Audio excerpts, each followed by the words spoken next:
और दिल्ली में चल रहे सेंट्रल विस्टा प्रोजेक्ट के निर्माण पर रोक नहीं लगाई जाएगी।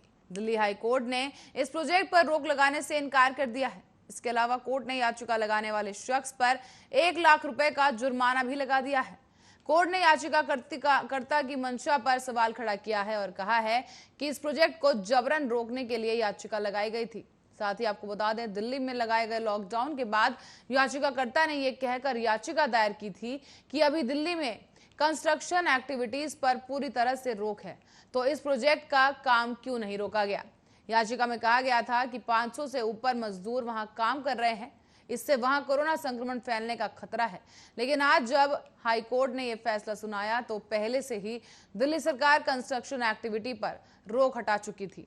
अदालत ने कहा कि लोगों की रुचि इस प्रोजेक्ट में है और इस पर नवंबर में काम पूरा होने का कॉन्ट्रैक्ट है।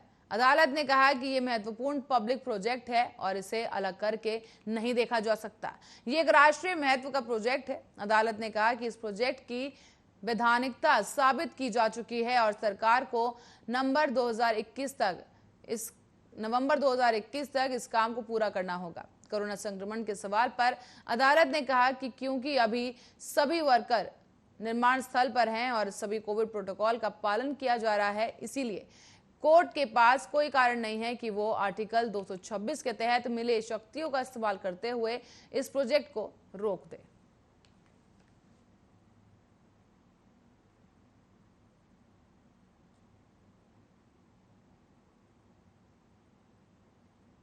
रुक करेंगे अगली खबर की ओर, जहां सीबीएसई और आईसीएसई की 12वीं की परीक्षा रद्द करने की मांग पर आज सुप्रीम कोर्ट में सुनवाई की जाएगी।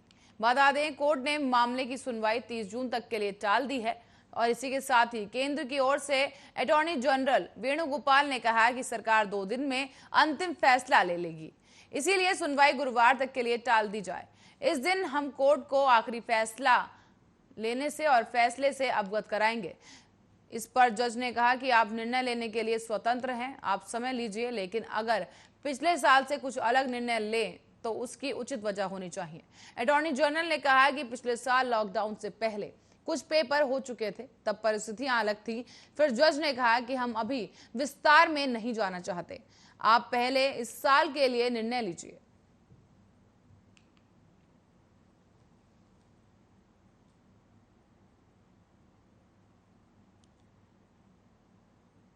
भारत ने कई देशों को वैक्सीन सप्लाई कर कोरोना से जंग में उनका साथ दिया था, लेकिन अब जब भारत में कोरोना की दूसरी लहर कहर बनकर टूट रही है, तब भारत में भी वही मित्र देश संकट के समय काम आ रहे हैं।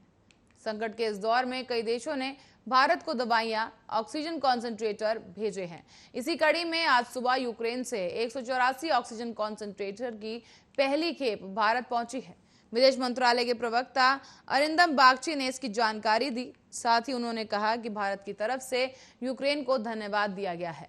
भारत को अभी तक अमेरिका, ब्रिटेन, कनाडा, जर्मनी और फ्रांस से ऑक्सीजन सिलेंडर और साथ ही ऑक्सीजन कॉन्सेंट्रेटर, वेंटिलेटर, वैक्सीन के लिए कच्चा माल और पीपीई किट जैसी मदद पहले ही दी जा चुकी है।